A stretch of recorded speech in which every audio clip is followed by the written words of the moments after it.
Greetings and salutations, everyone. I do hope everyone is still doing well, and welcome to today's bonus upload. Before we jump into it, a couple quick links. As many of you know, I rely on Patreon, PayPal, channel membership, and the merch to help the channel to continue to grow and go. Links to Patreon, PayPal, and channel membership is in the description below. Merch displayed directly under the video. Also, Dogman, Frightening Encounters, Volume 1 through 3, the audiobook versions. They were written and researched by Tom Lyons, narrated and produced by me, Jeff Nadolny. Those audiobooks are available on Audible, Amazon, and iTunes, links to which are also in the description as well. And finally, last but definitely not least, if you'd really like to help support the channel to continue to grow and go, simply subscribe. It does not cost a cent. Click that like button, takes half a second. If you don't want to miss out on any of the informative uploads that I put out daily, click the bell icon, and folks, please leave a comment and share the video. Why? Well, because all of these things, they really do help this channel to continue to grow and go. They definitely do matter, and they are appreciated. With that, I have taken far too much of your time. Let's jump in to today's bonus, shall we? Today's first encounter is a subscriber submission. Jeff, I had been in contact with an ex-military personnel who wanted to share two separate occasions and what he believes were the same creature over an 8-week period of time in the 80s. Both happened while he was training up in the hills close to Holcomb. This is only a short trip from the forest of Boland and has many different habitats, with high wind-swept hills and low valleys, where it's wooded and damp, an ideal area for MOD, and the land is posted for mines and artillery. The guy said he's very wary about sharing these experiences with me and will only share some of the information. He went on to add that on both nights he was on exercise and was in position where he was away from the main action, about 150 to 200 yards on the outer perimeter in a guard position. He was well enough away from the heavy use of blanks and flashbangs that he describes it being very noisy. Lots of action and noise. He was hoping it'd be over quickly as it was cold and damp, and they lie flat in the underbrush, which is wet and damp. The first occasion, the person was with another guy, and they were both wearing their camouflage, of course, and doing their best to stay still and concealed. Tucked up in the grass, they both noticed movement off in the distance and became aware of a foul stench in the wind, which got worse as it came closer. They were hunkered down, not knowing what to do in case it was some kind of test or trick to get them to leave their position, so they stayed put. And it was at the point that the stench was almost too much to bear, and they noticed a very large figure approaching them in the darkness. They at first thought it was someone with a huge pack or kit, as the shape and color was all wrong, until they realized that it was not clothed at all. It couldn't see us, he said, and I am certain it was unaware that we were both there, but it was so hard not to jump up and run off. It was dark, and we couldn't make out anything too much until the thing hit the tripwire, and the flash went off, and we could see it for a split second. It turned to run off, and we opened fire, even though the guns were loaded with blanks. The creature was large, dark, and huge across its chest. I believe it had no idea we were there. We had to stay put until we got the coast was clear, and then I couldn't stop asking questions if it was a setup or part of the exercise. The next time we got some free time, a small group of us set out to see if we could follow this thing's path and find it. But other than strange prints that were smeared, we didn't find anything. It worried me, I'll be honest, so I definitely was not happy when we had to do a second incident, night maneuvers, and it was a similar situation, except it was winter now, and there was snow on the ground. I was with a female soldier, and we were both lying down on the ground in full camo, and again, about 200 yards from the action. It was almost the exact same situation. I couldn't stop playing it over in my head. I was pretty scared that it was going to happen again. As I'm thinking this, I was greeted by a foul odor from the road below us this time. It was snowing, and a large, dark creature was coming up the hill towards us. I was so scared I shouted, and like an idiot made myself known. It looked in our direction. The camouflage must have worked, as it looked in our direction but didn't see us, and it started to move closer still. When it was 30 feet away, it pulled up. As if it sensed us, it snarled and took off running up a hill that was very steep. Once again, you couldn't make out much, just the size of this thing. And the way the creature moved, it cleared that hill in 3 seconds flat, I'd say. This time my colleague didn't stay put. She was after it. It was easy to see where it went due to the snow. We tracked it, and it took us 10 minutes at least just to get up the hill that this thing had climbed in a flash. There were smudged tracks, but there was no sign of this creature. We returned to our spot and waited to return to camp. Alright guys, today's first video clip is what appears to be a driver. Apparently it hits what they thought was a deer or possibly a human. They are searching for it because they had no idea what they hit. They seem to be very worried about their car more so than whatever they hit, until they see something come chasing after them in their backup camera. Check it out. Hit something. Hope it didn't hurt the car.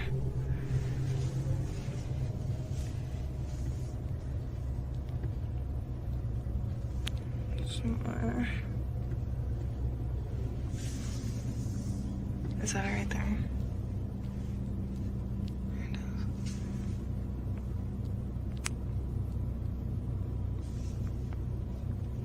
is. Oh my gosh, go.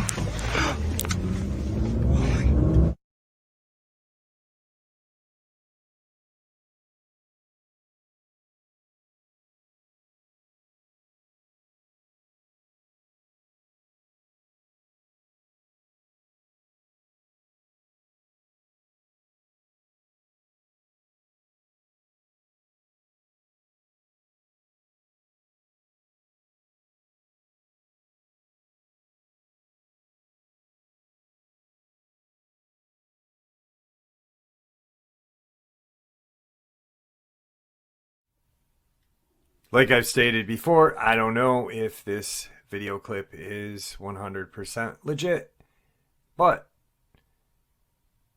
either way, seeing something like that in your backup camera is absolutely horrifying. Even if it's a person that just out of the blue comes running up to your car that you have no idea they're there.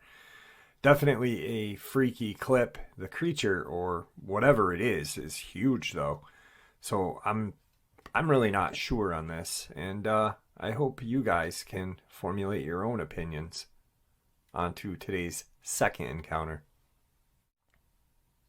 I live in North Pakistan, and it's a lot like the northern United States or Central Europe in terms of environment. It's predominantly Islamic country with a Hindu background, and we have a lot of superstitious beliefs, such as witches, demons, as well as witchcraft, magic, etc. I'm aware that skinwalkers are native to North America. I don't live in the countryside, but I have a farm that I visit almost every weekend. It's less agriculture and more pleasure. The farm is located in a community of farms, and to the north is a large patch of unclaimed forest, maybe 200 acres. The forest is populated with fox, coyote, porcupine, and wild boar, apart from feral dog and such. I've been doing a lot of hunting in my time there, and I've never experienced anything like this before. I used to hunt at night alone quite a bit prior to this incident. I was hunting at night. It was about 1 in the morning, which is around the time the wild boar are most active, being nocturnal. I shot an adult female hog, probably 3:50 a.m. Since it was getting late, I decided to remove the body the next morning. Most Pakistani are Muslim, so we do not eat them. And we hunt boar because they have a habit of messing with crops and livestock. We have to remove the body legally and move it to a government dumping ground. I placed a marker and went back home. Nothing creepy happened at all on the way home. The next day at around noon, I'm heading back into the woods to remove the bodies. I forgot to mention I shot a few other males, but in different places. The female was the last. I made my way to the location of the female and started getting creeped out. The woods had gone silent. No wind, birds, insects, nothing. I started to get goosebumps and was generally very uncomfortable, feeling like I was being watched. When I got to the body, I saw in horror that this thing had been torn in half, with one half lying a good 15 feet from the other. There was dried blood all over the place, but it wasn't the blood itself that freaked me out. It was the fact that there was blood at all. Blood dries up in veins of dead animals within 10 minutes of death, meaning that whatever did this had done it within 5 to 10 minutes of me leaving the body. The body had not been eaten, and there were no scavenger feastings, which was strange to say the least. I decided to get out of there as fast as I could. I unholstered my pistol. I didn't have my rifle with me at the time. I started to speed walk out of there, reciting any Islamic verse I could to ward off evil. I'm agnostic, by the way, but at that time I was praying to all gods. After 10 minutes of walking, that uneasy feeling wore off. The sound again returned to the forest. It was like a switch had been clicked. I got home and just kind of blocked it all out. This happened a couple of months ago. A couple of days ago, there was a development, though. About a week or so ago, a child from one of the workers at the neighboring farms had went missing. He was 9. 2 days ago, my dad told me they had found his decaying, mutilated corpse in the woods not more than 50 yards from where my incident had taken place. My dad still doesn't know about my incident. The child's face had been ripped off. His left leg was lying away from him. The police were called and the place was blocked off, but this being Pakistani police, they chalked it up to a wild animal. The owner of the farm paid for an autopsy at a private hospital, and it came back inconclusive. All they knew was the kid died of blood loss. The body had not been touched by scavengers, despite it being there for a few days, and was intact apart from the face and leg. The person that found the body, another guy from the neighboring farm who was out hunting, said he felt very uneasy before he found the body. I'm sure there's a rational explanation for all this, and I'm probably jumping to conclusions. The events are most likely not connected. However, I will not be going in those woods alone again, and not at night even with somebody. Today's second video is what appears to be, or what they're calling, a crawler. It is very shocking. I, once again, don't stand by it 100%. I will tell you it is a bit of a jump scare, though. Hello, YouTube. I'm back outside again. I don't know if any of you saw my YouTube videos that I uploaded yesterday. I caught something, I don't know what it was, on camera last night in my forest. And now I'm out front, in the front of my house. So I heard some noises out here just maybe 5-10 minutes ago. Thought I should grab the camera again just in case it's a trespasser. I couldn't tell what it was last night. I booked it. I was scared. I mean, I can hear something down there. Hello? Hello? Oh my God, what the heck? Oh my God! What the?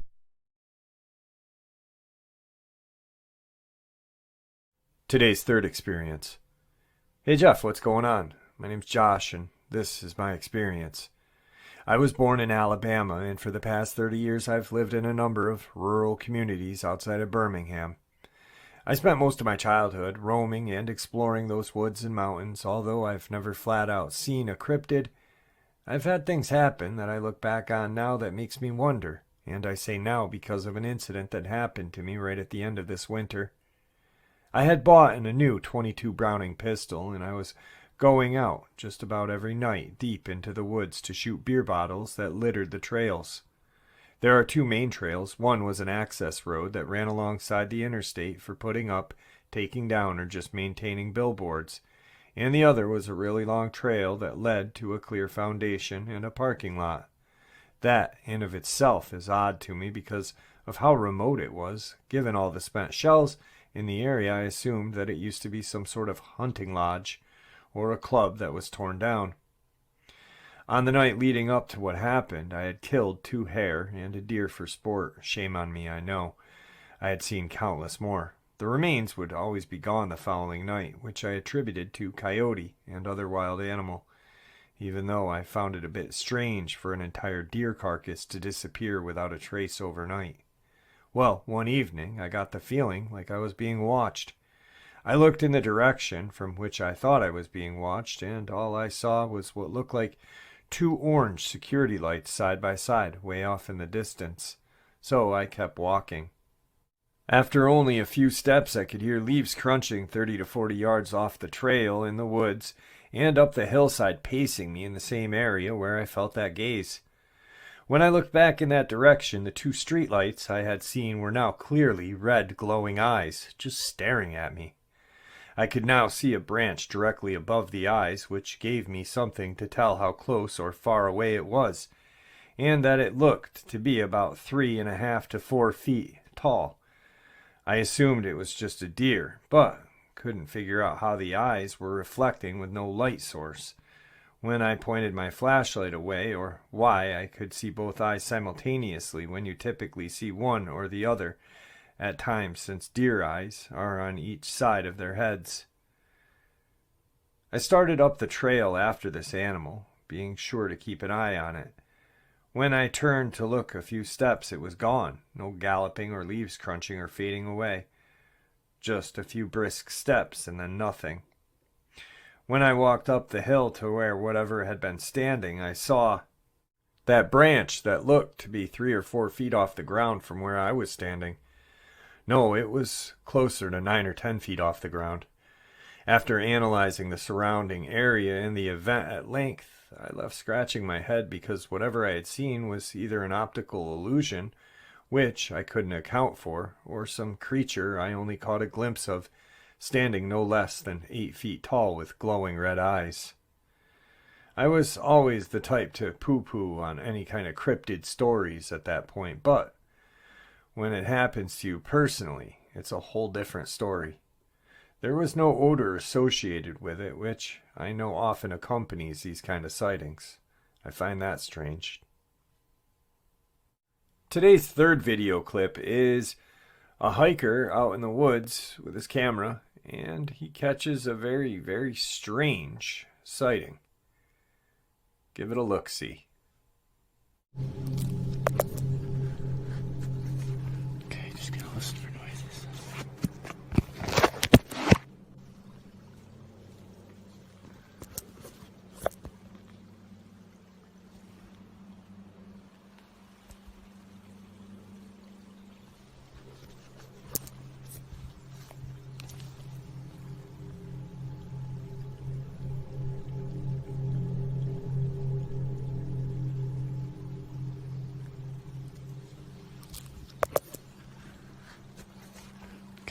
Listen for noises.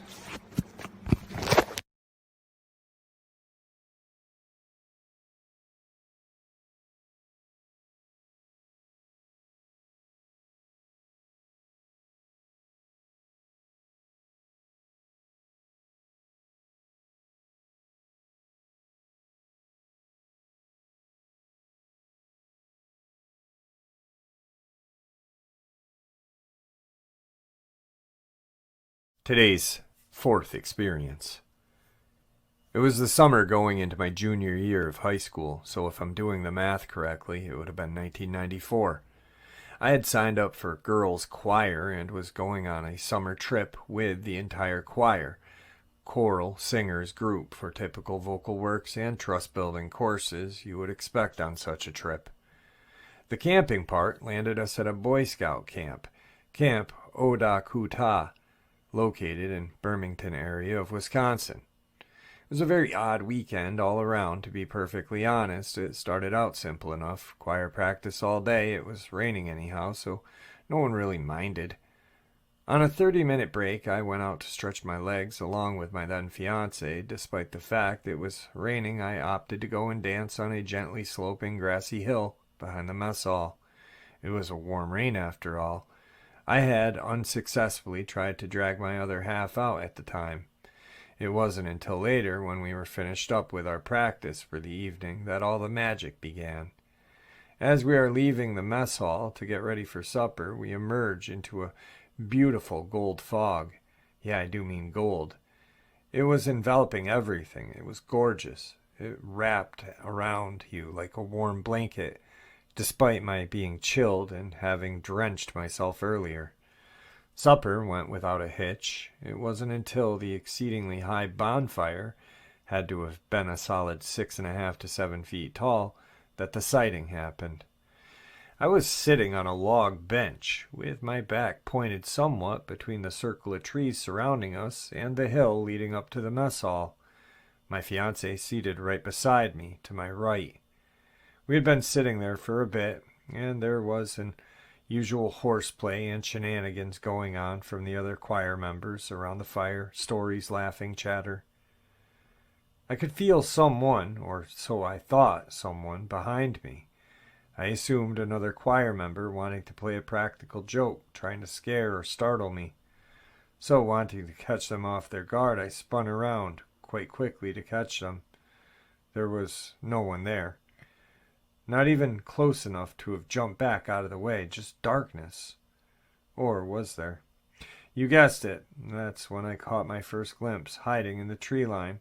I am guessing at least 6 feet, based on what I would later observe, the outline of a pitch-black ear against the edge of one of the trees.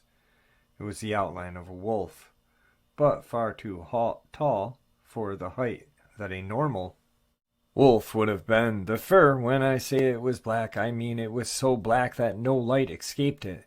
It was like a black hole, black. Even the night sky, with its stars, seemed brighter.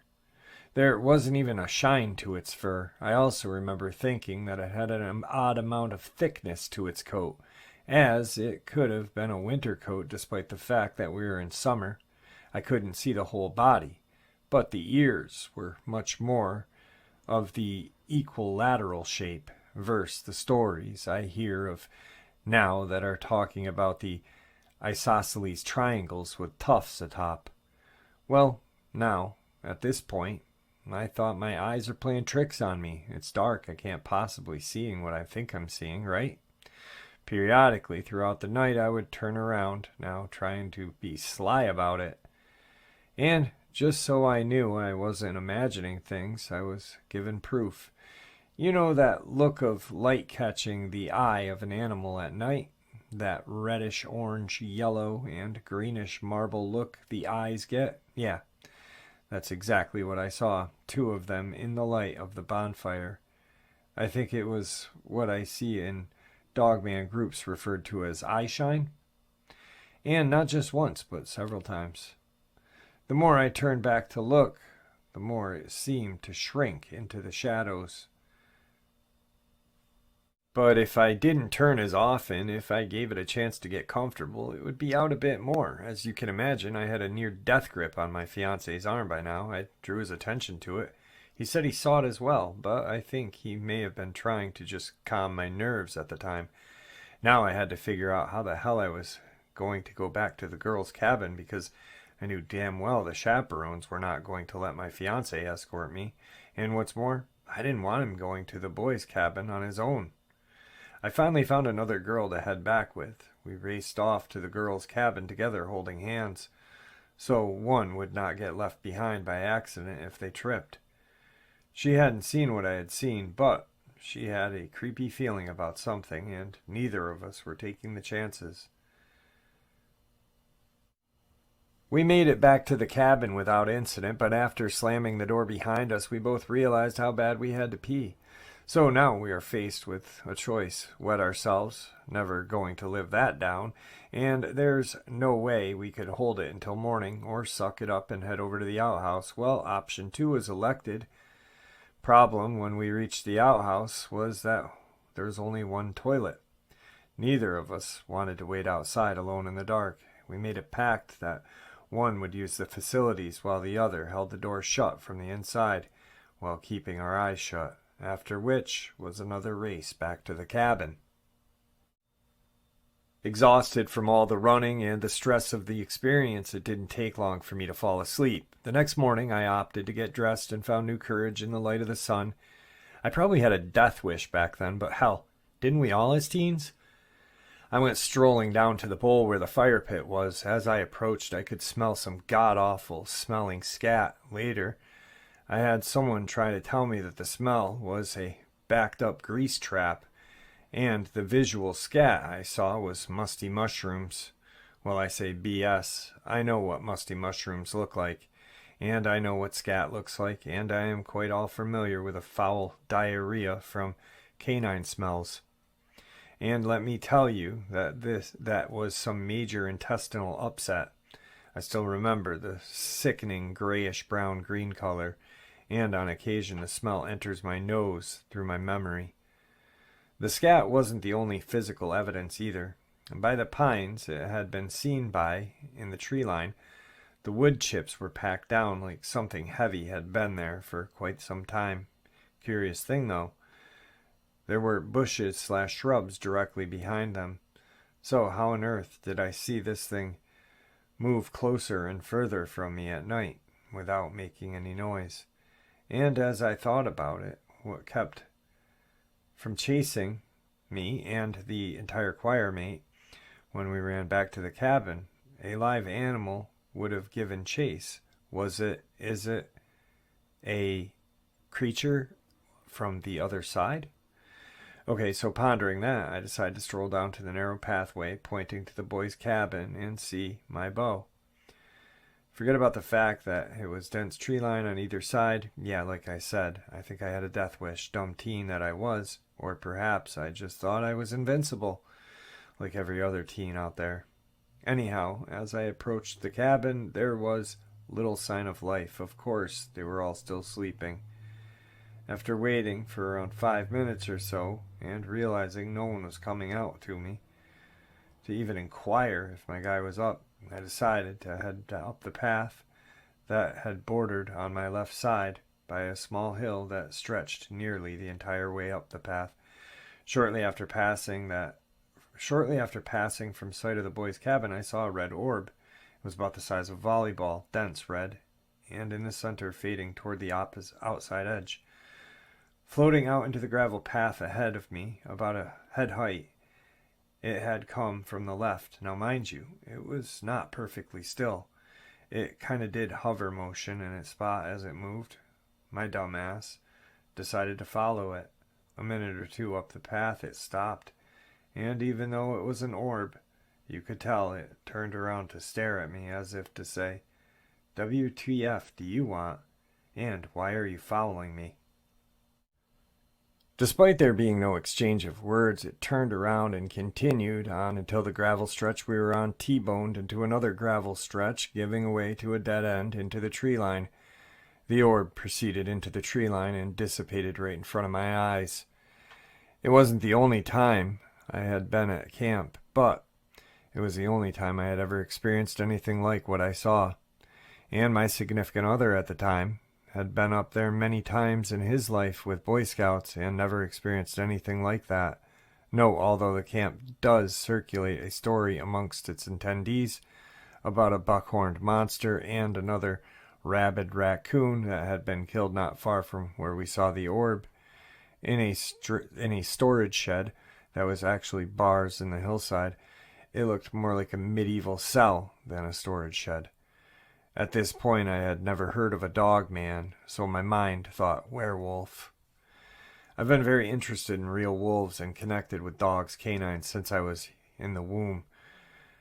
I'll also admit I've been obsessed with a variety of things paranormal and supernatural from the time I was young, but I was focused on ESP, ghosts, etc. At that point in my life, I certainly hadn't even thought if a werewolf was real, or Dogman could exist. Nevertheless, I believe this and a number of other properly placed events, entities in my life, both before and after this incident, led me even deeper into wanting to learn more about these things that go bump in the night, as well as deepen my connection with the natural world around us. I joined a paranormal group about 3 years ago. but decided I preferred sleep over the average attention seeker we come across. Plus, I never had a chance to do any cryptid investigations with the group, although I did part on good terms, so we keep in touch with anything they think might be able to help me, or me, vice versa. Met some pretty cool people, though. It was interesting to note that the Beast of Bray Road incidents are not far from their being seen in Elkhorn or Walworth counties, so it's not a stretch to think maybe it was the same sort of creature. However, the one I saw did not have glowing red eyes, just eyes lit by light at night. I did share the experience once. Anyway, that was my experience. You can take it for what it's worth, believe it or not. There's no proof I can furnish beyond my memories, which I know is not enough for most.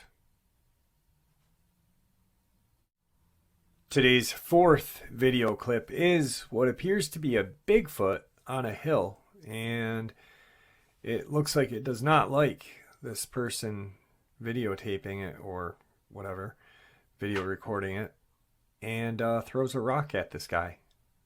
Check it out. What the?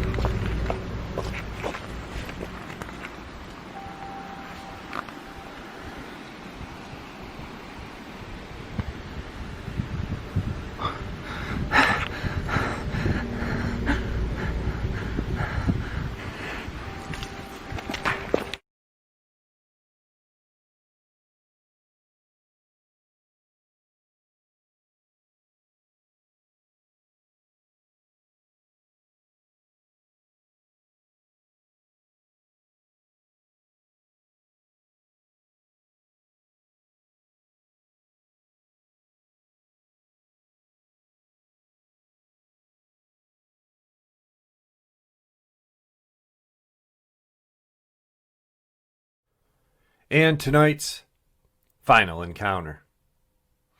I was hiking along the Au River in Michigan during the summer of 1999. This is in the counties of Oscoda, Alcana, and Issaquah. I remember one of the most scariest encounters with the wilderness.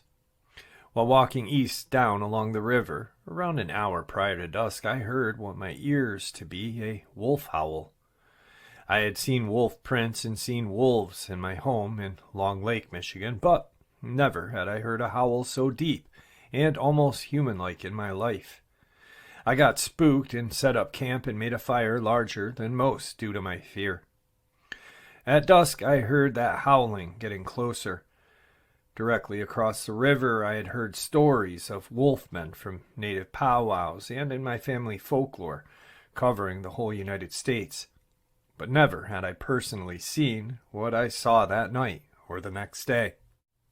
That night, after eating beef and barley stew from my canned collection, I lied down by the fire with my huge folding knife closely gripped by my chest. I was watching and listening to the surrounding woodline 30 minutes. When the average night noises stopped to tell me, it meant two things. Either something had spooked the local animals, and that it made me very uneasy. I looked out away from the fire and shot the fire away from my eyes using the unarmed hand. I looked across the river, which was only 100 meters across from my fire. That's when I saw the most unnerving sight ever.